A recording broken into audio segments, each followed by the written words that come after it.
The November air was sharp and restless that night, rattling the last brittle leaves against the windows of the Harper family's two-story home. Suburban houses lined the street in neat rows, each with their own manicured lawns and Halloween decorations still sagging from the eaves weeks after the holiday had passed. But the Harper house stood quiet, its driveway empty except for the lone sedan parked by the curb. Inside, a teenage girl named Claire adjusted the strap of her bag as she stepped into the living room. She was 17, just old enough to be trusted with other people's children, but still young enough to feel a nervous thrill when left alone in unfamiliar houses. Babysitting was nothing new to her. She had done it dozens of times, but tonight felt different. The Harper parents had been warm, polite, even apologetic when they rushed through their instructions. Their daughter Lily was already asleep upstairs, they explained, and probably wouldn't wake. They'd left a number on the fridge, emergency contacts, all the usual things.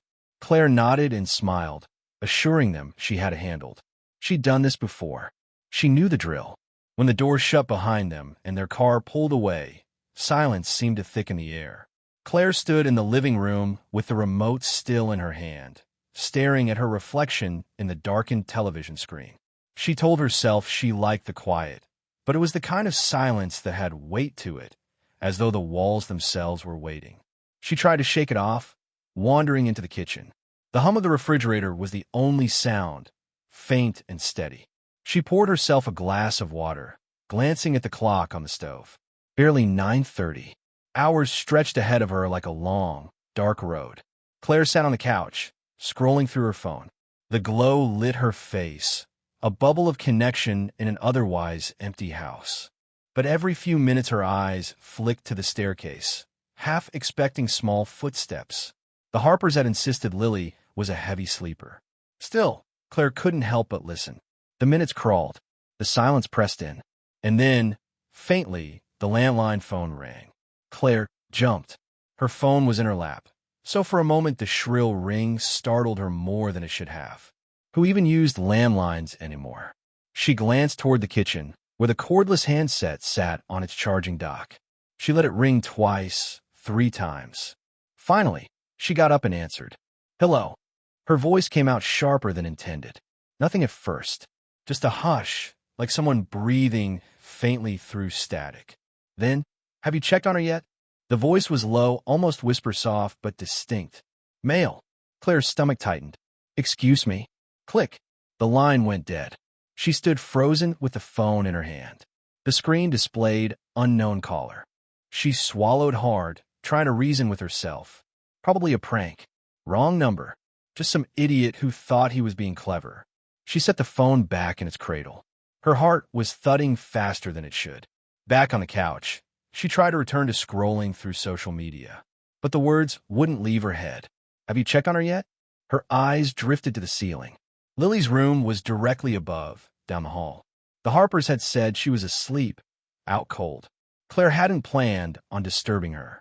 But now, after a minute of indecision, she set her phone down and climbed the stairs.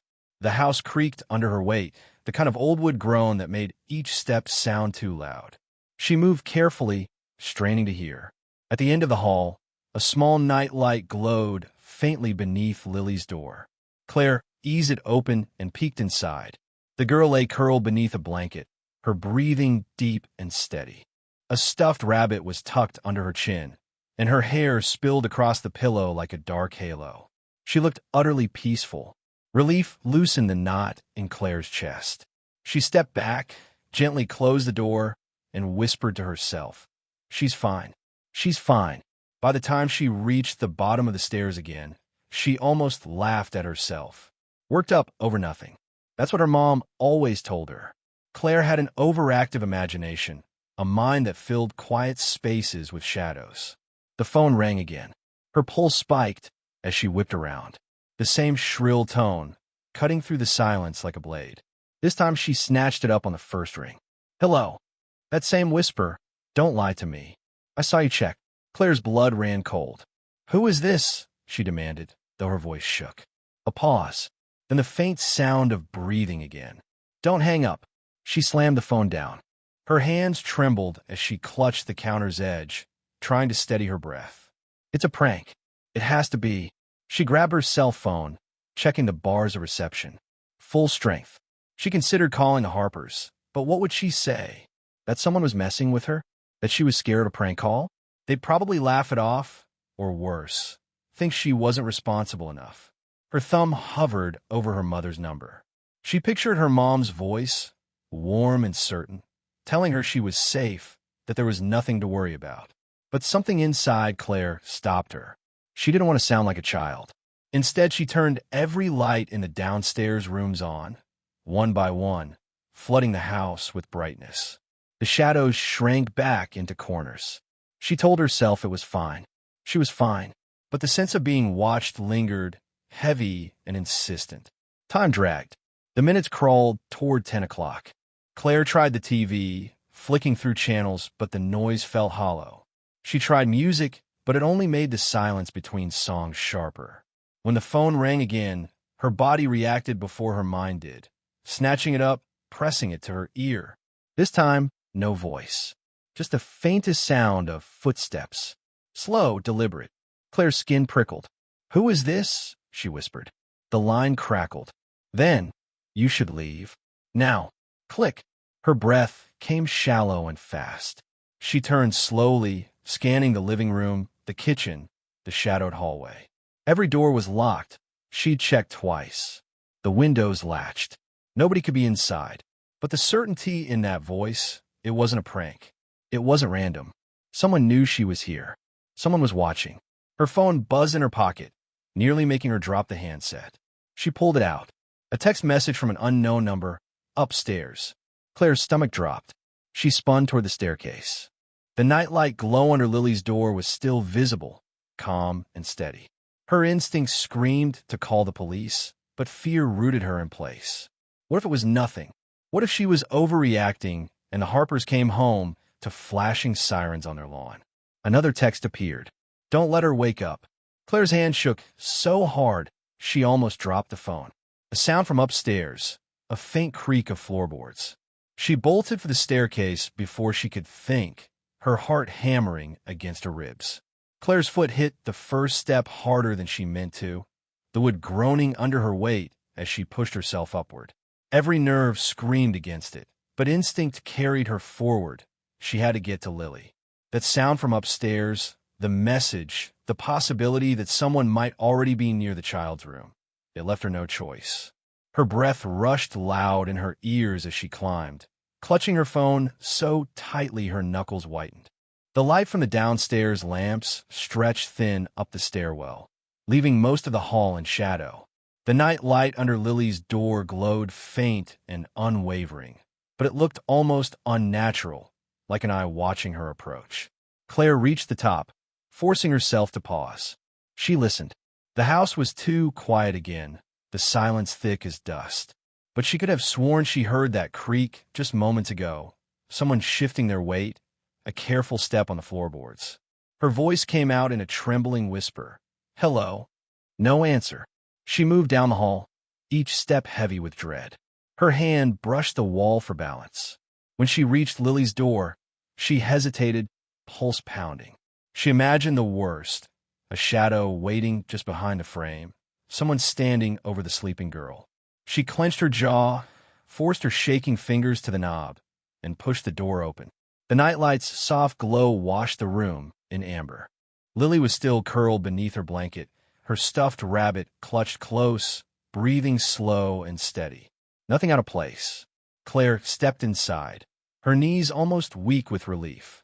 She crossed to the bed, brushing a strand of hair from Lily's forehead. The child didn't stir. "You're okay," Claire whispered, mostly to herself. Then her phone buzzed again. Her stomach twisted as she glanced at the screen. Another text from that unknown number, "Don't turn around." Claire froze. Her skin crawled with the feeling of eyes on her back. Her breaths grew shallow, ragged. The silence stretched, suffocating. She forced herself to look, snapping her head around in one sharp motion. Nothing. Just the open doorway, the dark hall beyond. But she swore for half a second that she caught the tail end of something moving out of sight. A shadow, maybe A blur. Claire bolted to the door and leaned out into the hall. "Who's there?" she demanded, though her voice cracked. The hall gave no answer, just the steady hum of the house. Her phone buzzed again. "You shouldn't have done that." Claire's legs nearly gave out. She forced herself to close Lily's door most of the way, leaving it just cracked enough that she could hear if the girl stirred. Then she backed down the hall, her phone clutched to her chest like a lifeline. Back at the top of the stairs, she hesitated again. Should she run? Call the police? But what if this was some elaborate prank? What if she called, and they found nothing, and the Harpers never trusted her again? The landline rang. The sound cut through the silence like a knife, sharp and shrill. Claire's whole body tensed. It came from downstairs, that harsh old-fashioned ring echoing up the stairwell. Against her better judgment, she descended, each step trembling beneath her weight. She forced herself into the kitchen, where the phone still sat in its cradle. The caller ID blinked. Unknown. She picked up, breath shaky. "Who are you?" The whisper came again, lower this time, urgent. "You're not alone." Claire's throat tightened. She almost screamed into the receiver, but the words stuck. The voice pressed on, softer now, conspiratorial. "He's in the house with you." Click. Claire dropped the phone as if it burned her. Her hands shook uncontrollably. She stumbled back into the living room, her eyes darting over every doorway, every window, every corner. The lights were still blazing, but suddenly the house felt darker than ever. She checked the locks again, one by one. Deadbolts secure. Windows latched. She tugged on the sliding door, just to be sure. Nothing budged, but the voice echoed in her head. "He's in the house with you." Claire's phone buzzed again. She nearly screamed, fumbling to check it. Another text. "He likes to watch from the dark." Her breath caught in her throat. She spun toward the living room windows, but the curtains were drawn. She backed away, heart hammering. She wanted to run, to flee out the front door and down the street until her lungs gave out. But Lily was upstairs. Claire couldn't leave her. She forced herself toward the stairs again, gripping the banister so hard her hand ached. Halfway up, the phone buzzed once more. "Don't look behind you." Claire froze mid-step. The house was silent. Too silent. The air seemed to thicken, pressing on her from all sides. Slowly, with every nerve in her body screaming not to, she glanced over her shoulder. The living room stretched below, lights burning bright. Nothing moved. No sados chifteeth. And yet, she couldn't shake the feeling that something had just slipped out of sight, ducking behind the corner, retreating into the unseen. Claire forced herself up the rest of the stairs, nearly stumbling in her haste. She reached Lily's door, cracked it open, and listened. The girl still slept peacefully, the rise and fall of her small chest steady. Claire pulled the door shut again and backed away, pressing herself against the wall. Her breathing came ragged, panicked. She needed to call someone, anyone. Her thumb hovered over 911. Then another buzz. Too late. He's already there. Claire's whole body went cold. She stared at the message, unblinking. The quiet of the hall seemed to stretch endlessly, broken only by one faint sound. The click of a door slowly closing, somewhere down the hall. Claire's breath caught as that faint click echoed down the hall. It was soft, deliberate, the unmistakable sound of a door shutting slowly, as though someone was trying not to be heard. Her pulse pounded so hard she could hear it in her ears. Every instinct screamed at her to run, but her legs refused to move. She clutched her phone in both hands, staring down the dark hallway, waiting for something, anything, to move. But nothing did. The silence pressed in again. Claire forced a shaky breath. Her mind raced through possibilities. Maybe it was just the draft, the old house settling, a loose hinge. But the voice on the phone, the texts, the timing. No, someone was here. Her thumb hovered over 911 again. She should have done it earlier. She should do it now. But then she thought of Lily, of the little girl asleep in her bed, oblivious. If someone was in the house, if she called, and that someone heard, what if they went to her first? Her phone buzzed. She jumped, nearly dropping it. Another text, same unknown number. He doesn't want her to wake up. Claire's stomach twisted violently. She bolted down the hall toward Lily's room, nearly tripping over her own feet. She shoved the door open, heart hammering. Lily stirred faintly, turning in her sleep, but she was still there, safe, breathing. Claire rushed to her side, crouching by the bed. Relief washed over her for a split second, until she noticed something that froze her blood. The stuffed rabbit that had been tucked under Lily's chin earlier was gone. Her gaze darted across the room, searching. There in the far corner near the closet door, half hidden in shadow, lay the rabbit. Propped upright, facing the bed. Claire's throat tightened. She hadn't moved it. Lily hadn't either. She was sound asleep, which meant someone else had. Her phone buzzed again, loud in the suffocating silence. Don't scream. Claire snapped her head up, scanning the corners of the room, the shadows by the closet, the narrow space under the bed. Nothing stirred. Nothing moved. But she felt it, the oppressive weight of being watched. Her breaths came fast and shallow. She clutched Lily's blanket, fighting the rising panic. She couldn't lose it. Not now. Carefully, she scooped the stuffed rabbit from the floor and tucked it back beside Lily. Then she rose, every nerve on fire, and crossed to the closet. Her hand hovered over the knob. Her mind screamed, don't. But she had to know. With trembling fingers, she yanked the door open. Empty. Just rows of tiny clothes neatly hung. A few toys stacked on the floor. No intruder crouched in the dark. She sagged with relief until her phone buzzed again. Wrong door. Claire's stomach lurched. She spun, scanning the room, the hall beyond. And then she heard it. A faint creak just behind her. The window. She rushed over, still locked. Still latched. But the curtains swayed faintly, as if someone had been there a moment ago, brushing past it. Claire stumbled back. This was impossible. Every door locked, every window sealed. How could anyone be here? How could they be moving unseen, leaving messages, watching her every move? She wanted to scream, to cry, to run. But Lily's steady breathing anchored her. She couldn't leave. Her phone buzzed again. Downstairs. Claire froze. Her eyes darted to the hall. For a long moment, she couldn't move. Then, against everything in her body, screaming not to, she stepped into the hallway.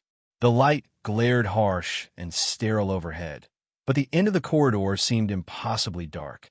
She moved slowly, each step a battle.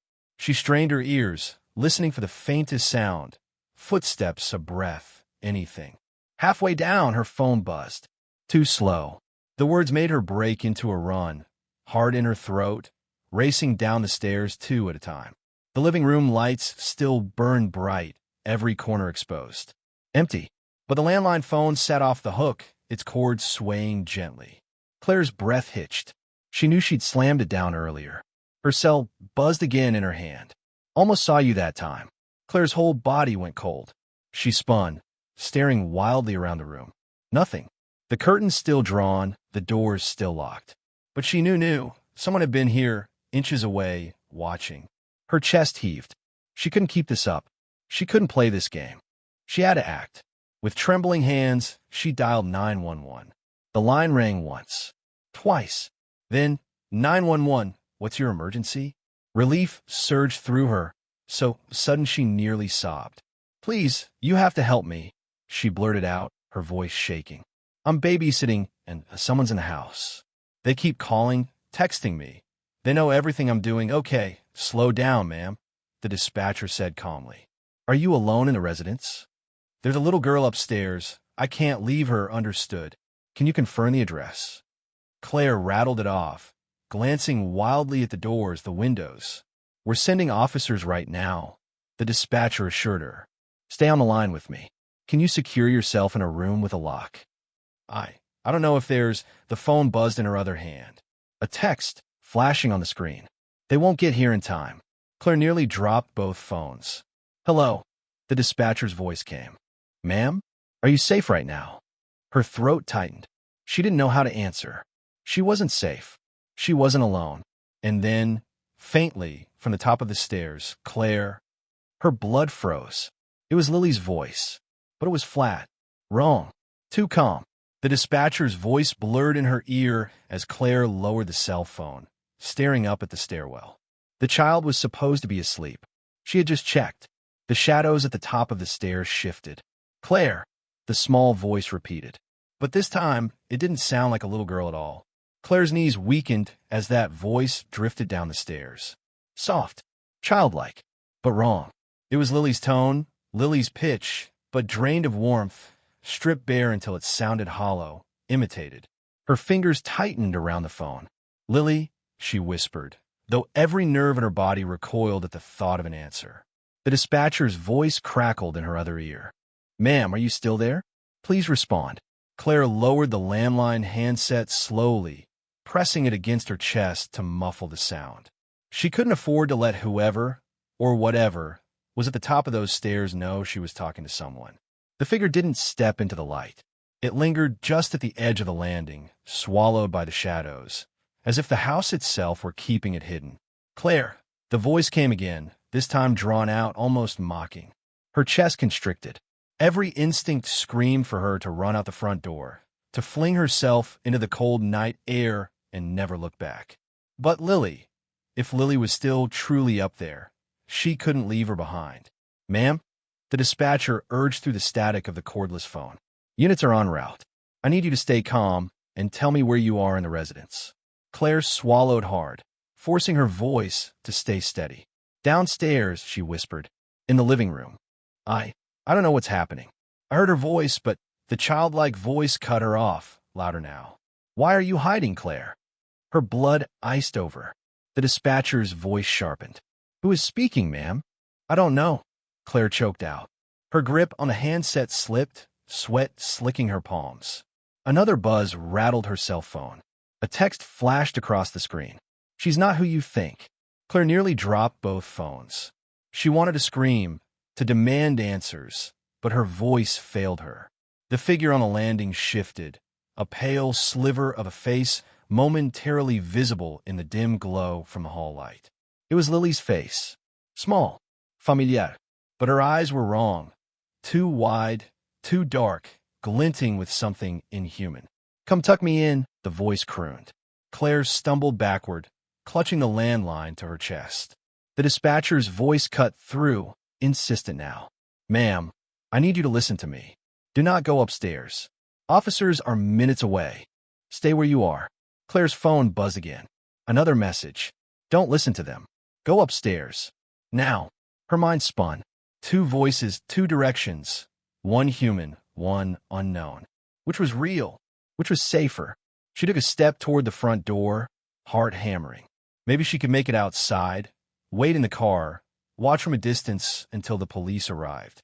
But then she thought of the sleeping child, the real Lily, if she was still up there. If she left her and something happened, the pale face shifted in the shadows again. The voice grew sharper, almost scolding. "Claire, don't leave me alone." Her chest heaved. She couldn't trust it. She couldn't. But she also couldn't abandon the girl. Her decision was ripped from her when a sudden crash shattered the silence. Glass breaking. From the kitchen, Claire screamed, spinning around.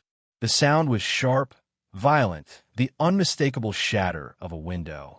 "Ma'am, what just happened?" the dispatcher demanded in her ear. "Someone's inside." Claire gasped, tears stinging her eyes. She bolted toward the front hallway, clutching both phones. She could hear the wind now, cold air rushing in from the kitchen. Broken glass crunched faintly on tile. Her cell buzzed again. Too late. He's already in. Claire's vision blurred with panic. She backed into the living room, pressing herself against the wall, eyes darting wildly between the stairs and the kitchen entrance. The silence that followed was unbearable. No footsteps, no breathing, just the faint whistle of wind through broken glass. The dispatcher's calm voice was a lifeline, grounding her. "Stay with me. Officers are 2 minutes out. Find a safe place. Lock the door if you can. Do not engage with anyone." Claire scanned the room desperately. No locks, no hiding places. The Harper's home was open, spacious, every corner exposed. Her phone buzzed again. "He's watching you." Her breath hitched. She whipped her head around. Nothing. Just empty space, blazing with artificial light. But the feeling of eyes burrowed deep into her skin, undeniable. She couldn't take it.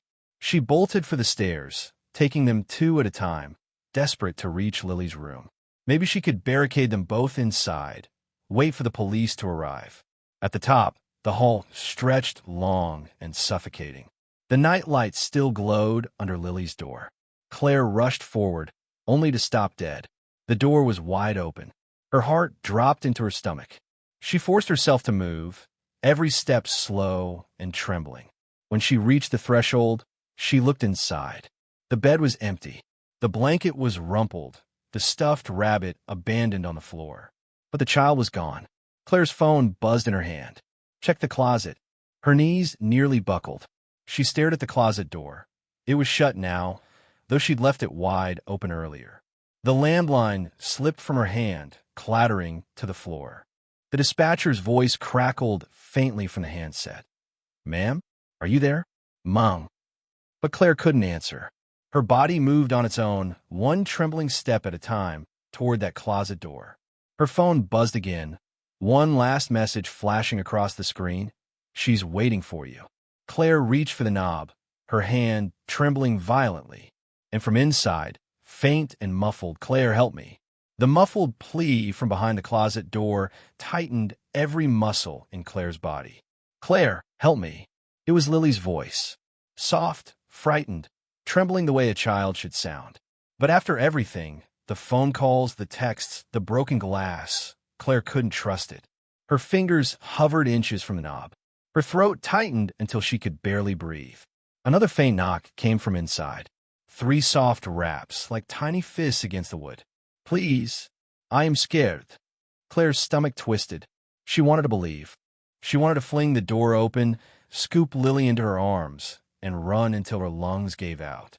But what if it wasn't her? What if she was playing directly into whatever was tormenting her? Her cell buzzed. A new message glowed on the screen. "Don't open it." Claire nearly dropped the phone. The text had lured her here, step by step, dragging her deeper into terror. And now, suddenly, they were warning her? Her mind spun. Which was worse, obeying or disobeying? Another knock from the closet. This one sharper, more urgent. "Claire, hurry." Her knees shook. She whispered, barely audible, "Lily, is that really you?" Silence. Her breath caught. Then, another text. Not her. The knob rattled suddenly, violently, as if something inside was trying to force its way out. Claire stumbled back, slamming against the wall. The sound was too strong, too deliberate, nothing like the small hands of a 7-year-old. "Claire!" The voice shrieked now, high-pitched and distorted, like static twisting through a speaker. "Open the door." Claire's scream tore from her throat. She spun and bolted from the room, phone clutched to her chest. She fled down the hall, nearly tripping as her socks slid against the hardwood. Behind her, the closet door slammed open with a thunderous crack.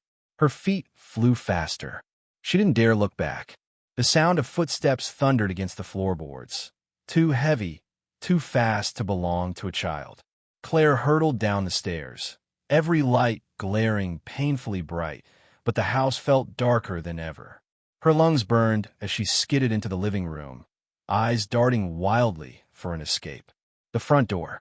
She lunged for it, fumbling with the deadbolt, but her hand was slick with sweat. It stuck, refused to turn. She yanked harder, heart hammering. Her cell buzzed. One word on the screen. Run. A shadow stretched long across the floor, spilling down the stairs toward her. With a sob, Claire abandoned the door and bolted for the kitchen. The cold air from the shattered window stung her face as she reached the counter. She snatched the largest knife from the block, clutching it with both hands. Her breath came in ragged gasps. Her ears strained for movement. But the house had gone silent again. Too silent. "Claire," the voice drifted down the stairs. Not Lily's. Not the whisper from the phone.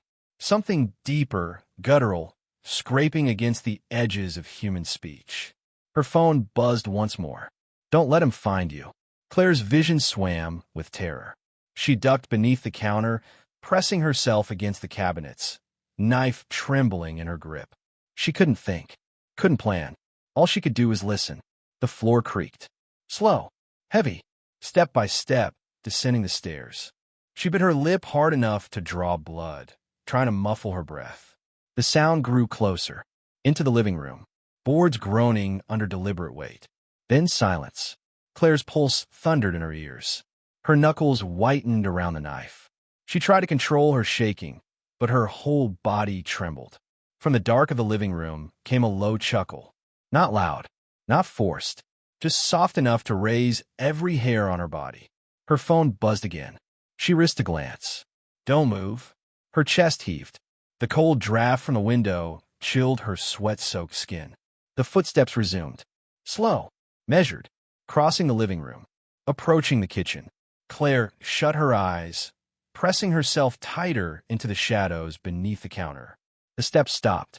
For a long, terrible moment, the silence returned. And then, inches from where she crouched, a whisper, low and guttural. I see you. Claire screamed and slashed blindly with the knife. The blade cut air, striking nothing.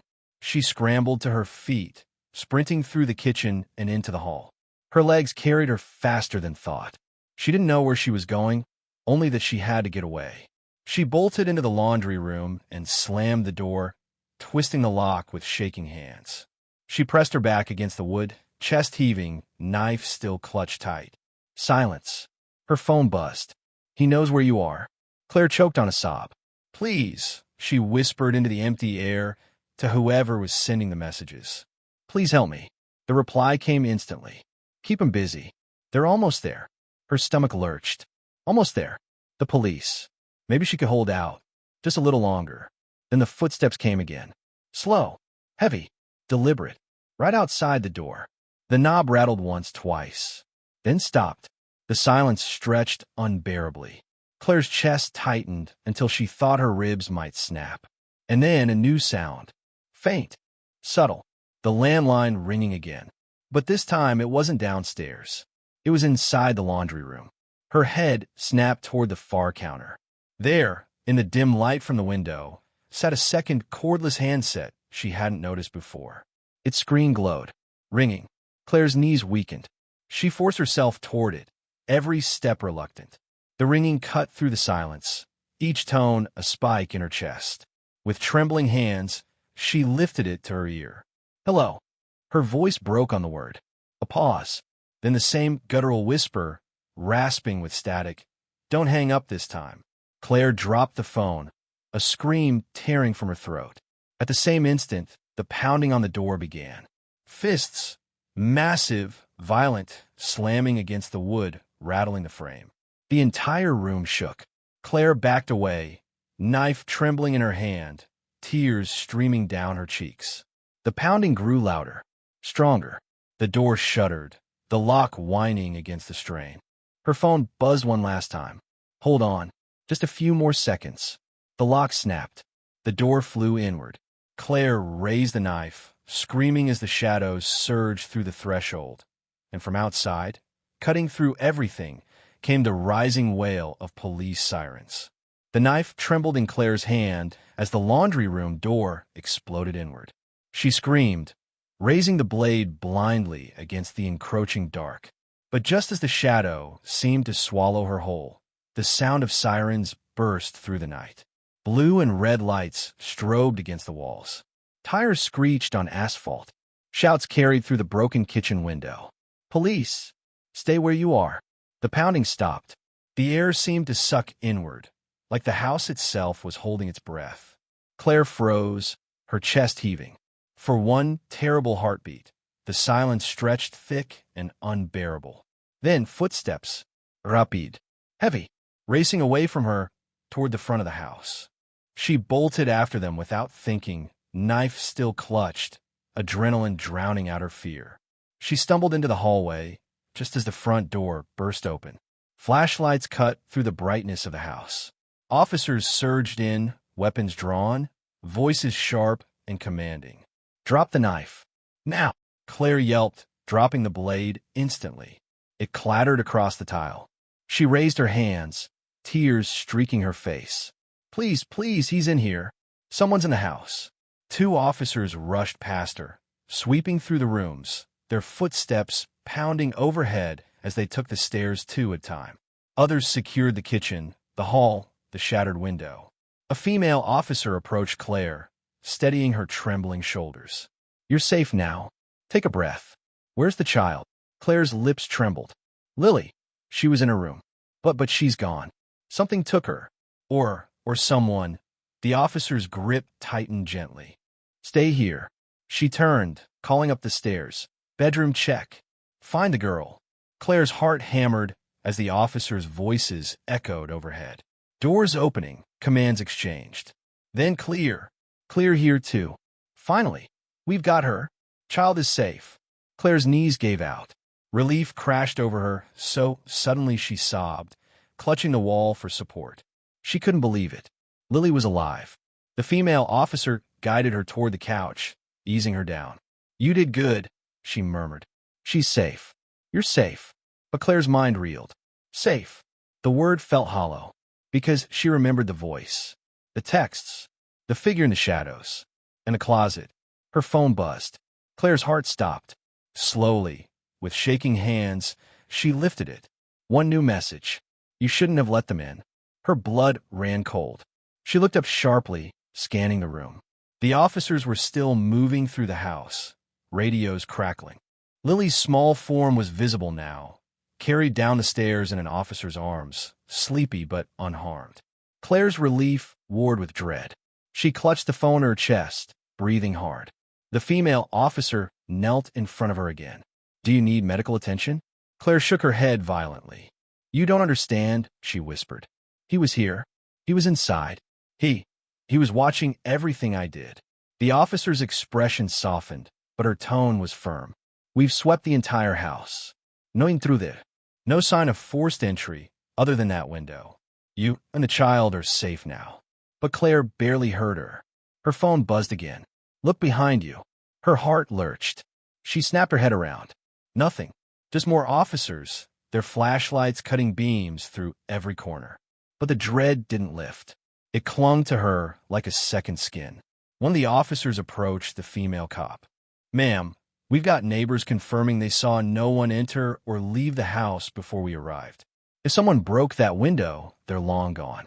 Claire's chest tightened. She wanted to scream at them, to insist they were wrong, that he hadn't left, that he was still here. Instead, her voice came out small, broken. Can you stay? Until the parents come home. The female officer nodded. Of course. You don't have to be alone. It should have comforted her. But it didn't. Because when Claire's gaze drifted toward the staircase again, she swore she saw it. Just for a fraction of a second. A pale face peeking from the shadows above. And a smile too wide to belong to any child. Her phone buzzed one final time. See you soon.